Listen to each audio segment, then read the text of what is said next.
माफियाती की पत्नी शाइस्ता परवीन की ताबड़तोड़ तलाश जारी। प्रयागराज पुलिस ने कई जगहों पर रेड की। प्रयागराज जिला महिला थाने की टीम गांव और शहरों में शाइस्ता को तलाश रही है। पुलिस ने उन जगहों पर रेड की जहां शाइस्ता परवीन ने पनाह ली। उमेश पाल हत्याकांड के बाद से ही फरार है शाइस्ता परवीन। शाइस्ता पर 50,000 रुपए का इनाम है। उमेश पाल की हत्या के 5 दिन पहले शूटर साबिर के साथ नजर आई थी शाइस्ता। अतीक अशरफ के तीनों शूटर्स को आज एसआईटी रिमांड पर लेगी। एसआईटी ने कोर्ट में रिमांड के लिए अर्जी दाखिल की। कल ही अतीक अशरफ की हत्याकांड में एसआईटी का गठन किया गया था। एसआईटी तीनों शूटर्स लवलेश, अरुण और सनी से पूछताछ करेगी। सुरक्षा कारणों की वजह से अतीक अशरफ के तीनों शूटर्स को प्रयागराज से प्रतापगढ़ जेल शिफ्ट किया गया। अतीक के बेटे ने दी थी देख लेने की धमकी। अतीक अशरफ की हत्या का मामला की जांच सुप्रीम कोर्ट पहुंची और याचिका पर सुप्रीम कोर्ट में अब 24 अप्रैल को होगी सुनवाई। सुप्रीम कोर्ट के वकील विशाल तिवारी ने पुलिस कस्टडी में हत्या मामले की याचिका दाखिल की है। याचिका में सुप्रीम कोर्ट के रिटायर्ड जज की निगरानी में जांच की मांग की गई है। अतीक अशरफ की अमिताभ यश ने कहा, बमबाज है जो बम से हत्या करता है, वो चलते फिरते बम बनाने में माहिर है। मुस्लिम सबसे खतरनाक अपराधी है और पुराना प्रोफेशनल शूटर रहा है और एक बमबाज भी है, अगर प्रयागराज के कोलोकियल लोकल लैंग्वेज का इस्तेमाल करो तो इसीलिए उसको जल्द से जल्द एप्रीहेंड करना आवश्यक। प्रयागराज में इंटरनेट सेवा फिर बहाल कर दी गई है। आधी रात के बाद इंटरनेट सेवा शुरू कर दी गई। अतीक अशरफ की हत्या के बाद कानून व्यवस्था के चलते इंटरनेट को बंद कर दिया गया था। जगदीश शेट्टार के कांग्रेस में शामिल होने के बाद एक्शन में बीजेपी नेताओं की बगावत के बाद आज जेपी नड्डा का हुबली दौरा। जेपी नड्डा बीजेपी सरकार की उपलब्धियों और भविष्य की योजनाओं की जानकारी देंगे। नड्डा हुबली में ही शक्ति केंद्र प्रमुखों के एक सम्मेलन को भी संबोधित करेंगे। बीजेपी ने शेट्टार की हुबली सीट से उतारा नया कैंडिडेट। बागी हुए शेट्टार की सीट से हुबली धारवाड़ सेंट्रल से बीजेपी ने प्रदेश महासचिव महेश तेंगिनाकाई को टिकट दिया। कर्नाटक में चुनाव प्रचार में ताकत झोंकेगी बीजेपी। आज जेपी नड्डा फिर अमित शाह और पीएम मोदी करेंगे कर्नाटक में ताबड़तोड़ रैलियां। कर्नाटक में 4 मई को प्रधानमंत्री मोदी उडुपी में बीजेपी के एक बड़े कार्यक्रम को संबोधित करेंगे। बताया जा रहा है पीएम मोदी के कार्यक्रम में यूपी के सीएम योगी भी मौजूद रहेंगे। पश्चिम बंगाल शिक्षक भर्ती घोटाला मामले में सीबीआई ने टीएमसी सांसद अभिषेक बैनर्जी को भेजा समन। थोड़ी देर में सीबीआई के निजाम पैलेस में पेश होंगे अभिषेक बैनर्जी। पेशी से पहले अभिषेक बैनर्जी ने ट्वीट कर बीजेपी पर आरोप लगाया। कहा, बीजेपी ने मुझे परेशान करने और निशाना बनाने का समन भेजा। टीएमसी नेता मुकुल रॉय दिल्ली एयरपोर्ट पर देखे गए। मुकुल रॉय के बेटे ने कल शाम को ही लापता होने का दावा किया था। मुकुल रॉय के बेटे ने बताया था कि मुकुल रॉय सोमवार शाम इंडिगो की फ्लाइट से दिल्ली के लिए रवाना हुए थे। देर रात मुकुल रॉय दिल्ली में देखे गए। उनके साथ कार चालक और भागीरथ नाम का एक व्यक्ति भी था।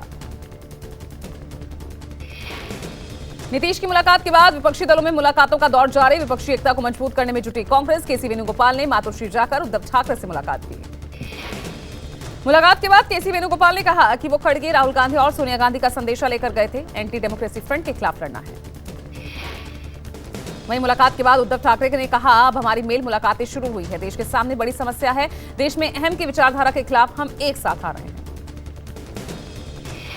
प्रधानमंत्री नरेंद्र मोदी 20 अप्रैल को दिल्ली में पहले वैश्विक बौद्ध शिखर सम्मेलन का उद्घाटन करेंगे। वैश्विक बौद्ध शिखर सम्मेलन का आयोजन 20 और 21 अप्रैल को दिल्ली में होगा। इस सम्मेलन में 30 देशों के प्रतिनिधि हिस्सा लेंगे। इस सम्मेलन में भारत के भी अलग अलग बौद्ध मठों से जुड़े 150 प्रतिनिधि शामिल होंगे। आय से अधिक संपत्ति मामले में पंजाब के पूर्व सीएम चरणजीत सिंह चन्नी की मुश्किलें कम नहीं हो रही। पंजाब के विजिलेंस विभाग ने 21 अप्रैल को एक बार फिर से चन्नी को पूछताछ के लिए बुलाया। 14 अप्रैल को चरणजीत सिंह चन्नी से लंबी पूछताछ हुई थी। सूत्रों के मुताबिक 21 अप्रैल को चन्नी के बेटे की शादी में हुए खर्च और चन्नी के विदेशी दौरों के खर्च को लेकर सवाल जवाब किए जाएंगे।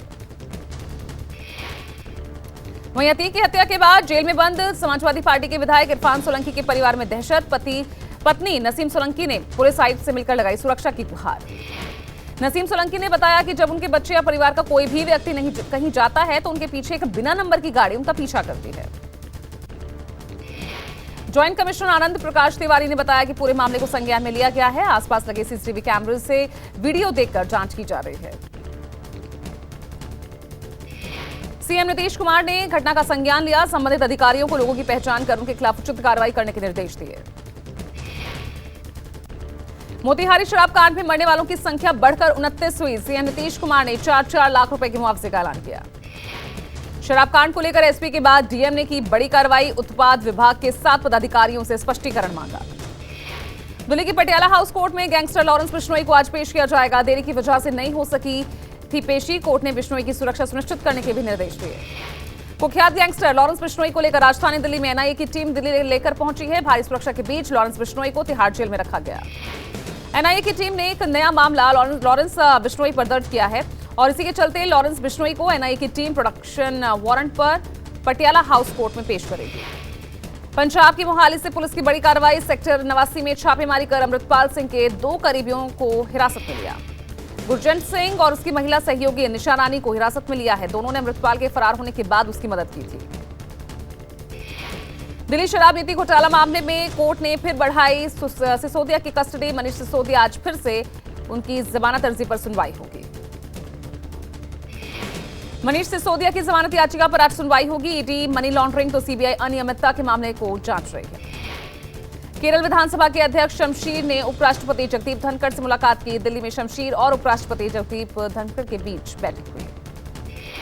गुजरात के सोमनाथ में केंद्रीय रक्षा मंत्री राजनाथ सिंह सौराष्ट्र तमिल संगमम के उद्घाटन समारोह में शिरकत करने पहुंचे।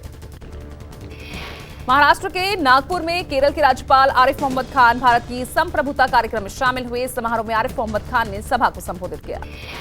त्रिपुरा के अगरतला में सीएम डॉक्टर मानिक साहा ने असम राइफल्स के रक्तदान शिविर में हिस्सा लिया। साथ ही लोगों से भी ब्लड डोनेट करने की अपील की। केंद्रीय मंत्री जितेंद्र सिंह दिल्ली में 1 वीक 1 लैब कार्यक्रम में शामिल हुए। कार्यक्रम CSIR राष्ट्रीय भौतिक प्रयोगशाला द्वारा आयोजित किया गया। केंद्रीय मंत्री हरदीप सिंह पुरी ने बायोगैस पर वैश्विक सम्मेलन में भाग लिया। बायोगैस पर यह कार्यक्रम दिल्ली में आयोजित हुआ। भोपाल में सीएम शिवराज सिंह चौहान ने मुख्यमंत्री आवास पर तेलुगु संगम भारत यात्रा के लोगों से मुलाकात की। सीएम शिवराज ने लोगों को सम्मानित किया। आंध्र प्रदेश के विजयवाड़ा में सीएम YS जगनमोहन रेड्डी ने विद्याधरपुरम के मिनी स्टेडियम में इफ्तार पार्टी में शिरकत की। वडोदरा गुजरात के मंत्री राजन भट्ट ने वर्चुअली SSG अस्पताल में 6 मंजिला विश्राम गृह का उद्घाटन किया। भट्ट ने अस्पताल का दौरा भी किया।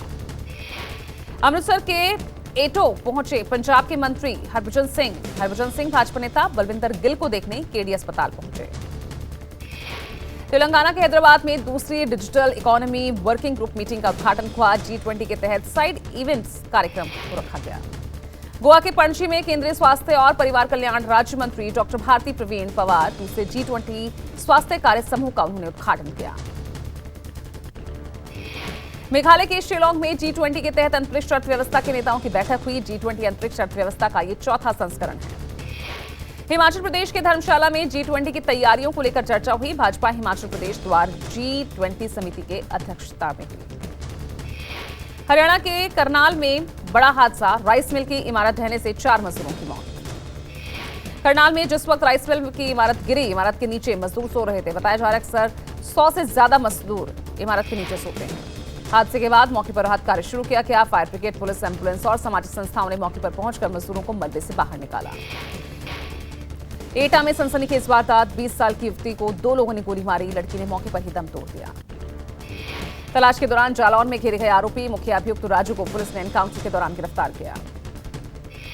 इंदौर की यूनिवर्सिटी में मेस का खाना खाने से 22 छात्राओं को फूड पॉइजनिंग की शिकायत। 13 बच्चों को अस्पताल में भर्ती कराया गया। कोरोना के मामलों में मामूली गिरावट। पिछले 24 घंटों में 7,633 नए कोरोना मरीज मिले।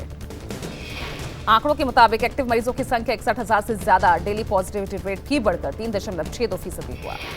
दिल्ली में कोरोना के 1,000 से ज्यादा नए मामले आए। 2 लोगों की मौत। 32.25% रहा पॉजिटिविटी रेट। देश के अधिकांश हिस्सों में गर्मी ने सितम ढहा। बंगाल, बिहार, आंध्र प्रदेश में भीषण गर्मी को लेकर ऑरेंज अलर्ट जारी। झारखंड, ओडिशा, उत्तर प्रदेश और सिक्किम में हीट वेव का अनुमान लगाया गया। पश्चिम बंगाल और त्रिपुरा में गर्मी का सितम जारी। भीषण गर्मी के चलते इन राज्यों में बंद हुए स्कूल। भीषण गर्मी से मिल सकती है राहत। मौसम विभाग ने अगले 24 घंटों में दिल्ली समेत कई राज्यों में बारिश का अनुमान लगाया। मौसम विभाग के मुताबिक पश्चिमी हिमालयी क्षेत्र में 17 अप्रैल से 20 अप्रैल के बीच में बारिश में तेज आंधी तूफान की संभावना। चंडीगढ़, पंजाब और हरियाणा में बारिश के आसार। तापमान में आएगी गिरावट। पहाड़ों पर भी मौसम के बदलेंगे मिजाज। आज से 20 अप्रैल तक ऊपरी इलाकों में बर्फबारी और निचले इलाकों में भारी बारिश का अलर्ट जारी। देश का पहला ऑफिशियल एप्पल स्टोर मुंबई में लॉन्च हुआ। स्टोर 20,000 वर्ग फुट के क्षेत्र में बनकर तैयार हुआ। सीईओ टिम कुक ने उद्घाटन किया। स्टोर का डिजाइन मुंबई की काली पीली टैक्सी से प्रेरित होकर बनाया गया। अगले महीने दिल्ली साकेत में रिटेल स्टोर की शुरुआत होगी। इससे देश के सभी एप्पल ग्राहकों के लिए अच्छी सेवा उपलब्ध हो जाएगी।